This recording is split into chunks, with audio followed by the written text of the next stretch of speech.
Hello नमस्कार आदाब सलाम सत श्री अकाल केम छो कस्से काय केरो हाल है केनाची यहाँ सब कैसन वानी हाउ आर यू कैसे हैं आप लोग केमो नाचो मनक कम खम्भागनी हुकुम केमती अच्छंती की खबर नमस्तुभ्यं। उम्मीद करता हूँ कि आप लोग बहुत अच्छे होंगे, स्वस्थ होंगे, दुरुस्त होंगे और आपका समय बहुत मज़े में बीत रहा होगा। देवी और सज्जनों, आज के इस वीडियो में मैं राजा मिश्रा आपके साथ चर्चा करने जा रहा हूँ एक विशेष व्यक्ति के जन्म कुंडली के बारे में, जिनकी जन्म तारीख 2 दिसंबर 1987, जन्म समय 11:45, थाने महाराष्ट्र का जन्म है। इनका जीवन आखिर कैसा रहने वाला है, किस मामले में बढ़िया, किस मामले में खराब, कौन सा ग्रह इनके पक्ष में है और कौन सा ग्रह इनके विपक्ष में है, इन सभी विषय पर मैं आज चर्चा करने जा रहा हूँ। देवी और सज्जनों, ये मकर लग्न की कुंडली है और मेष राशि है। इसका कारण कैसे, यहाँ पे 10 लिखा हुआ है इसलिए मकर लग्न हुआ, और यहाँ पर में 1 में चंद्रमा लिखा हुआ है इसलिए 1 नंबर में राशि मेष, तो इनकी जन्म राशि मेष हुई। इस कुंडली को समझ लें आप। कुंडली के प्रथम भाव, द्वितीय भाव में कोई नहीं, तीसरे में मीन राशि में गुरु है, अपने घर में बैठा हुआ है, स्वक्षेत्रीय है। राहु भी यहीं पर में है। गुरु और राहु की युति गुरु चांडाल नामक दोष बना दिया, गुरु के बढ़िया रिजल्ट को दूषित कर दिया राहु ने। चौथे भाव में चंद्रमा है, पंचम छठे सप्तम अष्टम में कोई नहीं, नवम में केतु, दशम में मंगल, एकादश में शनि सूर्य और बुध है, द्वादश में शुक्र है। इस प्रकार से सभी ग्रहों का यहाँ पर में वास है इस कुंडली में। एक एक करके समझने का सारा प्रयास करेंगे। आप सबसे पहले लिख लें कि आपकी लग्न जो है मकर है और राशि मेष हुई। आपको मैं बता दूं कि ग्रह का फलादेश मैं करता हूं, लेकिन उससे पहले मैं आपको सभी ग्रहों का टाइमिंग लिखवा देता हूं कि कौन सा ग्रह कौन से ईस्वी से कौन से ईस्वी तक रहेगा महादशा में, लॉन्ग टर्म में, और शॉर्ट टर्म यानी कि अंतरदशा में कौन से समय से कौन से समय तक रहेगा। और फिर जब मैं उसका फलादेश बताऊंगा तब आप ये समझ जाना कि इसका फलादेश इस समय में ये घटित होगा। जन्म से लेकर के 10 फरवरी 1990 तक केतु की महादशा रही। 10 फरवरी 1990 से लेकर के 10 फरवरी 2010 तक शुक्र की महादशा रही। 10 फरवरी 2010 से 10 फरवरी 2016 तक सूर्य की महादशा, और 10 फरवरी 2016 से 10 फरवरी 2026 तक चंद्रमा की महादशा रही। 10 फरवरी 2026 से 10 फरवरी 2033 तक मंगल की महादशा, और 10 फरवरी 2033 से 10 फरवरी 2051 तक राहु की महादशा रहेगी। इस समय में अब अंतरदशा में आते हैं, क्या चल रहा है तो आपको बता दूं कि चंद्रमा के महादशा में इस समय में बुध की अंतरदशा चल रही है। इसका क्या फल होगा मैं आपको बाद में बताऊंगा, लेकिन पहले आप अंतरदशा आने वाले समय का नोट कर लें। इस समय में चंद्रमा के महादशा में बुध की अंतरदशा है जो 10/5/2023 तक रहेगा। उसके बाद चंद्रमा के महादशा में केतु की अंतरदशा जो 10/5/2023 से 10/12/2023 तक। फिर चंद्रमा में शुक्र की अंतरदशा 10/12/2023 से 10/8/2025 तक। फिर सूर्य की अंतरदशा 10/8/2025 से 10 फरवरी 2026 तक रहेंगे। 10 फरवरी 2026 से लेकर के 7/7/2026 तक मंगल के महादशा में मंगल की अंतरदशा। 7/7/2026 से लेकर के मंगल के महादशा में राहु की अंतरदशा 26/7/2027 तक। मंगल के महादशा में गुरु की अंतरदशा 26/7/2027 से लेकर के 1/7/2028 तक। 1/7/2028 से लेकर के 10/8/2029 तक मंगल में शनि की अंतरदशा, और 10/8/2029 से लेकर के 7/8/2030 तक मंगल में बुध की अंतरदशा। 7/8/2030 से 4/1/2031 तक मंगल में केतु की अंतरदशा। 4/1/2031 से 4 मार्च 2032 तक मंगल में शुक्र की अंतरदशा। 4 मार्च 2032 से लेकर के 10 जुलाई 2032 तक मंगल में सूर्य की अंतरदशा, और 10 जुलाई 2032 से लेकर के 10 फरवरी 2033 तक मंगल में चंद्रमा की अंतरदशा रहेगी। आपके लिए ये समय कैसा रहेगा आपने अंतरदशा सुन लिया। आगे राहु की महादशा है, फिर उसमें अंतरदशा बहुत सूक्ष्म है, तो उतना आगे तब तक कितने एस्ट्रोलॉजर से आपका संपर्क होगा मैं आपको फलादेश अब बताता हूँ। कौन सा ग्रह आपके फेवर में है और कौन सा ग्रह विपरीत है उसको समझने का प्रयास करेंगे तो समझ जाएंगे। सबसे पहले सूर्य से ही फलादेश शुरू करता हूं, जो आपका विपरीत है। सूर्य आपकी कुंडली के अष्टम भाव का मालिक है। और आपकी जानकारी के लिए बता दूं कि सूर्य 15 डिग्री पर में कुंडली के एकादश भाव में बैठा हुआ है। सूर्य का जब जब समय जीवन में आएगा, आप ये अनुभव करेंगे, देखेंगे कि आपके आय में कमी आ गई है, लाभ कम मिल रहा है, आपको उपलब्धि की प्राप्ति में परेशानी का सामना करना पड़ रहा है, इच्छा पूर्ति नहीं हो पा रही है, बड़े बुजुर्ग सीनियर्स का सपोर्ट नहीं मिल पा रहा है। बुढ़ापा में अनुभव करेंगे जो पुत्र वधू दामाद का जो सुख मिलना चाहिए वो नहीं मिल पा रहा है। और सूर्य की यहाँ से सप्तम दृष्टि पंचम भाव पर में जहाँ 2 लिखा हुआ है वहाँ पर में, जिसके कारण से पुत्र प्राप्ति का योग बना, लेकिन संतान के सुख में सूर्य के समय में कमी, विद्या बुद्धि का जो लाभ मिलना चाहिए सही इस्तेमाल करके उसमें परेशानी। और आपकी जानकारी के लिए बता दूं कि विद्या बुद्धि में ही नहीं, आपके यश में भी कमी, चाहने वालों की संख्या में भी कमी, धर्म कर्म मंगल कार्य करने में भी आपको परेशानी का सामना करना पड़ेगा। इसलिए सूर्य के समय में बड़ा संभल कर चलना पड़ेगा। ननिहाल से भी कुछ लाभ लेने का अगर प्रयास करेंगे तो वो भी नहीं मिलेगा। पेट के छाती के निचले भाग से संबंधित भी फल आपको बड़ा मुश्किल से मिलेगा। आपकी जानकारी के लिए बता दूं कि सूर्य इस कुंडली के अष्टम भाव का भी मालिक है इसका, तो जिसके कारण से आयु से संबंधित भी कुछ परेशानी का सामना करना पड़ सकता है। अचानक से धनहानि के योग, रैंडम लॉस, दुर्घटना, एक्सीडेंट, अचानक से बनता हुआ काम बिगड़ना, पेट से संबंधित परेशानी, पैखाने के रास्ते से संबंधित भी कुछ परेशानी ये दे सकता है। पाँव वगैरह में भी कुछ परेशानी दे सकता है ये। इसलिए सूर्य के समय में बहुत ही सावधानी के साथ चलना पड़ेगा, नहीं तो सूर्य आपको परेशान कर देगा। बहुत ही मजबूत है। सूर्य के लिए जीवन में कभी भी सूर्य का रत्न माणिक्य न धारण करें, नहीं तो आपको परेशानी होगी। सूर्य के लिए जब भी हो तो आप सूर्य के मंत्र का जाप करें, ओम घृणी सूर्याय नमः 10 माला दैनिक रूप से जाप करें और सूर्य को जल दें, यही आपका समस्या का समाधान होगा। सूर्य के बाद चंद्रमा की चर्चा करेंगे। चंद्रमा कुंडली के चतुर्थ भाव में बैठे हुए हैं, सप्तम भाव के मालिक हैं, लेकिन फिर भी चंद्रमा भी मारक है इस कुंडली में, जिसके कारण से चंद्रमा का जब जब समय आएगा सुख में कमी का योग बनेगा। माता के साथ अनबन की स्थिति उत्पन्न होगी, माता का स्वास्थ्य अच्छा नहीं रहेगा, कुछ जमीन मकान गाड़ी अचल संपत्ति की प्राप्ति का भी योग बनेगा, लेकिन उन सब के रिगार्डिंग टेंशन तनाव भी आएगी। अनएक्सपेक्टेड धनहानि होगा, छाती हृदय फेफड़े से संबंधित कुछ परेशानी भी आ सकती है। पिता को लेकर के परेशान हो सकते हैं, पिता तुल्य लोगों से जो लाभ मिलना चाहिए उस लाभ में कुछ परेशानी का सामना करना पड़ सकता है। सरकार से भी जो फायदा मिलना चाहिए वो फायदा इतनी आसानी से नहीं मिलेगा। काम धंधा, इज्जत प्रतिष्ठा, मान सम्मान में भी कमी का अनुभव होगा आपको। और चंद्रमा कुंडली के सप्तम भाव का मालिक है, तो चंद्रमा के समय में जीवन साथी के साथ टेंशन तनाव का योग, काम वासना की अधिकता, वैवाहिक जीवन में परेशानी, दैनिक रोजगार व्यवसाय का अच्छा न चलना, प्रत्यक्ष शत्रु जिसके पास आपसे टकराने की क्षमता है उसके द्वारा परेशानी। और आपकी जानकारी के लिए मैं बता दूं कि इस समय में पार्टनरशिप में भी परेशानी का आपके लिए योग बनेगा, यानी कि चंद्रमा का समय भी आपके लिए जीवन में बढ़िया नहीं रहने वाला है। चंद्रमा के बाद मंगल की चर्चा करेंगे। मंगल आपके लिए कैसा रहेगा?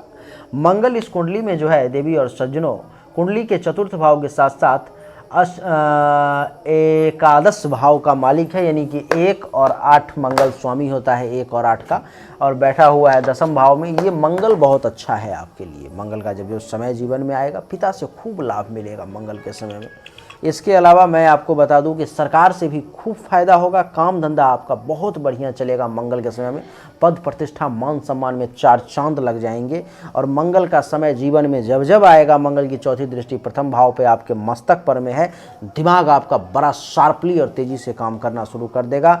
ज्ञान में वृद्धि होगी, शरीर में बल की कमी का अनुभव नहीं होगा और विवेक बुद्धि का सहारा मिलेगा। शील स्वभाव बढ़िया रहेगा, गौरव करने लायक काम करेंगे। और मंगल की सप्तम दृष्टि चतुर्थ भाव पर में, जिसके कारण से सुख में वृद्धि होगी, माता से लाभ मिलेगा, मकान खरीदेंगे, मकान बनाएंगे, जमीन खरीदेंगे, जमीन से संबंधित परेशानी का निपटारा करेंगे। और आपकी जानकारी के लिए मैं बता दूं कि इस समय में आपको गाड़ी वगैरह भी खरीदने का सुख मिलेगा, गाड़ी वगैरह के प्राप्ति का भी सुख मिलेगा। और क्या तो और आपको मैं बता दूं कि अचल संपत्ति की प्राप्ति, वाहन की प्राप्ति, अनएक्सपेक्टेड धन लाभ। मंगल की अष्टम दृष्टि जो है सो पंचम भाव पर में पुत्र प्राप्ति का योग, विद्या बुद्धि का सुख, यश में वृद्धि, चाहने वालों की संख्या में वृद्धि, धर्म कर्म मंगल कार्य के प्राप्ति का योग, पेट से संबंधित परेशानी दूर होना, आय में वृद्धि, लाभ में वृद्धि, उपलब्धि की प्राप्ति, मनोकामनाओं की पूर्ति, बड़े भाई बहन सीनियर्स का सपोर्ट, पुत्र वधू दामाद का सुख, हर मामले में मंगल आपको माला माल करके छोड़ेगा। मंगल जो है इस कुंडली में मालिक है, मालिक कह रहा हूँ डिग्री वाइज 11 डिग्री पर में है, इसलिए मंगल के लिए मूंगा नाम का रत्न भी धारण करने की आवश्यकता नहीं है। मंगल के बाद बुध की चर्चा करेंगे। बुध भी इस कुंडली के छठे भाव के साथ साथ नवम भाव का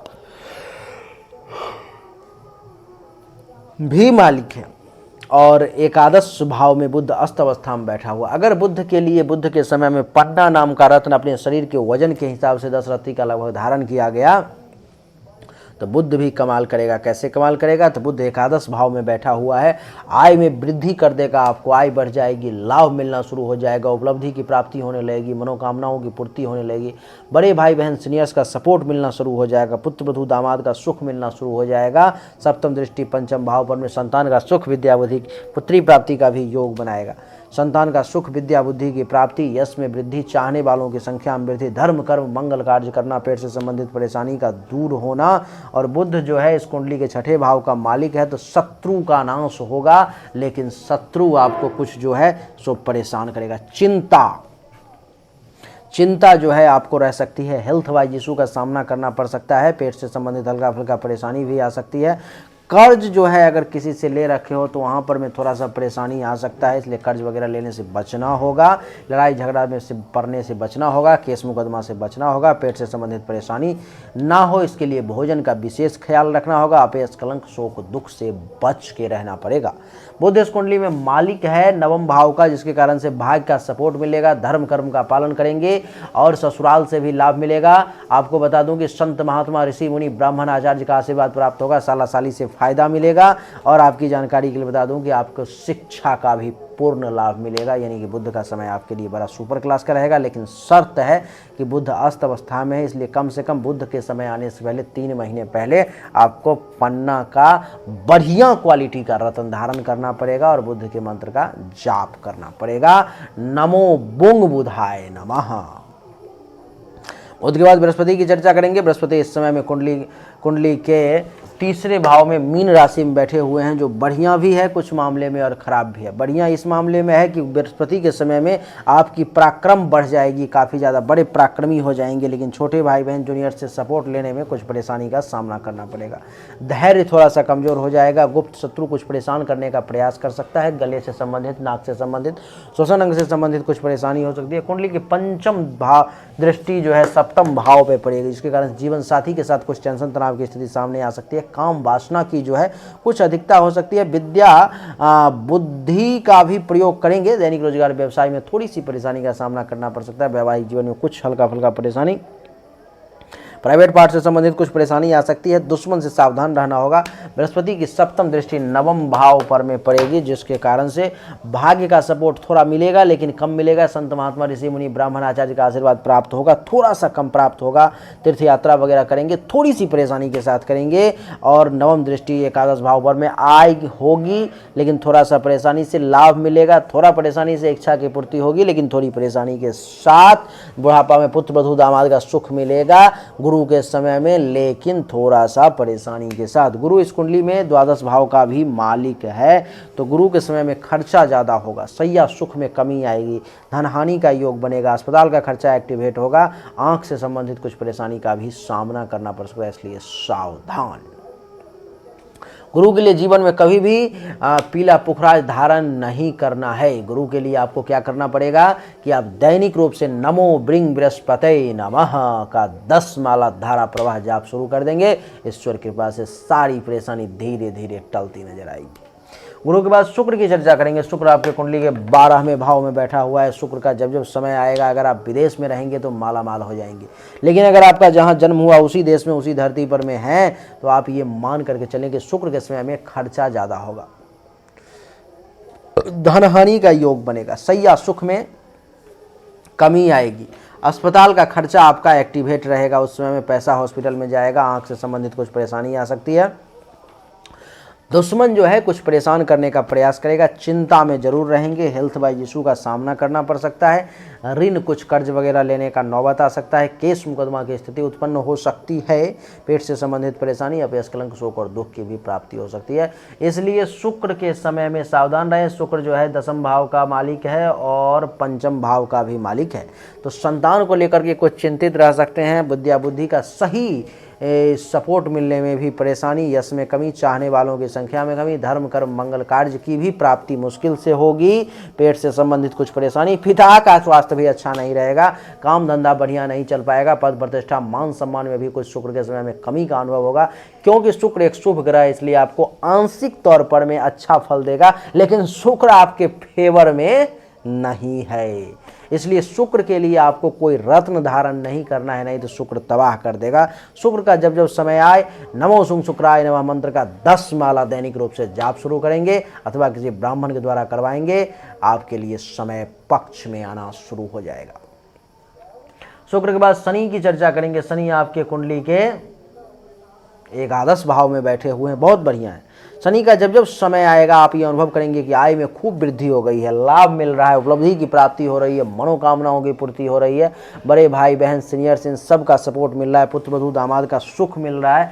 और शनि की तीसरी दृष्टि प्रथम भाव पर में शारीरिक तौर पर में कुछ परेशानी, रंग रूप से संबंधित भी कुछ परेशानी का योग नहीं होगा। शारीरिक तौर पर कोई परेशानी होगी वो भी टल जाएगी, ज्ञान में वृद्धि होगी, बल का एहसास होगा, दिमाग बहुत तेजी से काम करेगा, शील स्वभाव बहुत अच्छा रहेगा, गौरव करने लायक काम करेंगे, विनम्रता बनी रहेगी। और सप्तम दृष्टि पंचम भाव पे संतान का सुख मिलेगा, विद्या बुद्धि की प्राप्ति होगी। आपकी जानकारी के लिए बता दूं कि यश में वृद्धि होगी, चाहने वालों की संख्या बढ़ेगी, धर्म कर्म मंगल कार्य जो है सो आपका अच्छा चलेगा, ननिहाल से संबंधित लाभ भी मिलेगा।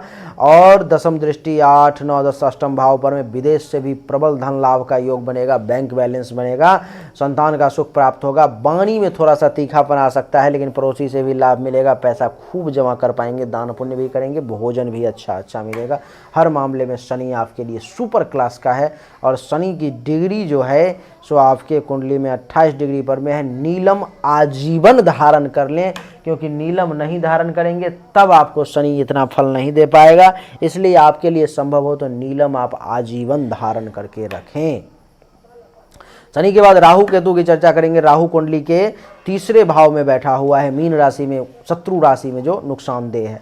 तो राहु का जब जब समय आएगा, छोटे भाई बहन जूनियर्स के साथ टेंशन तनाव, खुद के पराक्रम में कमी, धैर्य का कमजोर होना, गुप्त शत्रु के द्वारा परेशानी, माता के लिए विपरीत समय और गले नाक कान श्वसन अंग से संबंधित कुछ परेशानी का भी योग बनाएगा। राहु की पंचम दृष्टि सप्तम भाव पर में जीवन साथी के साथ टेंशन तनाव, काम वासना की अधिकता, वैवाहिक जीवन में परेशानी, दैनिक रोजगार व्यवसाय का अच्छा न चलना, पद प्रतिष्ठा मान सम्मान में कमी। राहु की नवम दृष्टि नवम भाव पर में भाग्य का सपोर्ट कम मिलना, ससुराल से टेंशन तनाव, संत महात्मा ऋषि मुनि ब्राह्मण आचार्य का आशीर्वाद कम मिलना। और उसकी भी नवम दृष्टि एकादश भाव में आय में कमी, लाभ में कमी, उपलब्धि की प्राप्ति में कमी, मनोकामनाओं की पूर्ति में कमी, बड़े भाई बहन सीनियर्स का सपोर्ट भी कम ही मिलेगा। तो राहु अच्छा नहीं है। राहु के लिए गोमेद जीवन में कभी मत धारण करना। राहु का समय जो है मंत्र का जाप करवाना है। केतु जो है इस कुंडली में बैठा हुआ है नवम भाव में, तो केतु के समय में भी भाग्य का सपोर्ट कम मिलेगा, धर्म कर्म के पालन करने में परेशानी का सामना कुछ, लेकिन ऐसा नहीं है कि बिल्कुल ही नहीं मिलेगा, मिलेगा लेकिन कम मिलेगा। धर्म कर्म का ऐसा नहीं है कि पालन नहीं करेंगे, लेकिन थोड़ी सी परेशानी के साथ। संत महात्मा ऋषि मुनि ब्राह्मण आचार्य का आशीर्वाद भी मिलेगा, संगत भी प्राप्त होगी, लेकिन आसानी से नहीं। पंचम दृष्टि प्रथम भाव पर में, तो मेंटली तौर पर में केतु आपको जरूर परेशान करने का प्रयास करेगा, मेंटली तौर पर में केतु आपको जरूर डिस्टर्ब करने का प्रयास करेगा, इसलिए दिमाग को शांत करके चलना पड़ेगा। और सप्तम दृष्टि तीसरे भाव पर में, तो छोटे भाई बहन जूनियर्स से जो है सपोर्ट लेने के लिए थोड़ा सा झुक करके, थोड़ा सा बर्दाश्त करके चलना पड़ेगा, गुप्त शत्रु से सावधान रहना होगा। और नवम दृष्टि पंचम भाव पर में, तो संतान का सुख में भी कुछ परेशानी, विद्या बुद्धि की प्राप्ति में भी कुछ परेशानी, यश में कमी, चाहने वालों की संख्या में कमी, धर्म कर्म मंगल कार्य करने में भी थोड़ा सा परेशानी होगा, लेकिन प्रयास करेंगे तो कर लेंगे। केतु के लिए भी जीवन में कभी भी रत्न धारण नहीं करना है। आपकी जानकारी के लिए बता दूं कि आपके कुंडली में सूर्य बढ़िया नहीं है, चंद्रमा बढ़िया नहीं है, मंगल बहुत बढ़िया है, बुध बहुत बढ़िया है, बृहस्पति जो है सो ठीक है, मीडियम है, शुक्र बहुत अच्छा नहीं है, शनि बहुत अच्छा है, राहु केतु अच्छा नहीं है। इस समय में आपके कुंडली में जो समय चल रहा है वो है चंद्रमा की महादशा में, बुध की अंतर्दशा, समय जो है सो लाभ लेने का है। लेकिन करना क्या पड़ेगा अगर आपको लाभ लेना है तो मैं अक्ल बता देता हूँ। जल्दी से जल्दी बुध का पन्ना धारण कर लें और चंद्रमा के मंत्र का और बुध के मंत्र का जाप करवा के, दुर्गा सप्तशती पाठ करवा के, रुद्राभिषेक करवा के हवन करवा लें। आपको बहुत ही लाभ मिलेगा, काफ़ी लाभ मिलेगा। भाग्य भरोसे अपने आप उड़ते चले जाएंगे और बुध भी आए लाभ के घर में, पैसा पर्याप्त आएगा। लेकिन करवाना आपको पड़ेगा, करना आपको पड़ेगा। हाँ, इसमें मैं आपको इतना मदद कर सकता हूँ कि आपके लिए ये सब अरेंजमेंट करवा सकता हूँ। लेकिन आपके लिए इस समय में अगर पूर्ण लाभ चाहिए, क्योंकि बुध बहुत अच्छा है, बहुत बढ़िया लाभ देने वाला, बहुत लाभ दे सकता है, आपके सोच से ज़्यादा दे सकता है। लेकिन इसके लिए आपको तैयार होना पड़ेगा, आपको पहल करनी होगी। अगर आप पहल करेंगे, तैयार होंगे, कांटेक्ट करेंगे तो फिर मैं रास्ता बता दूंगा कि कैसे कैसे हो सकता है। चलिए, उम्मीद करता हूं कि आपको हमारा वीडियो पसंद आया होगा। अगर पसंद आया तो इस वीडियो को लाइक करें, शेयर करें, चैनल को सब्सक्राइब करके इसके बेल आइकन के बटन को दबा दें। एक बार फिर से आप सभी का बहुत बहुत धन्यवाद। Thank you so much. जय हिंद, वंदे मातरम। बोलिए राधे राधे।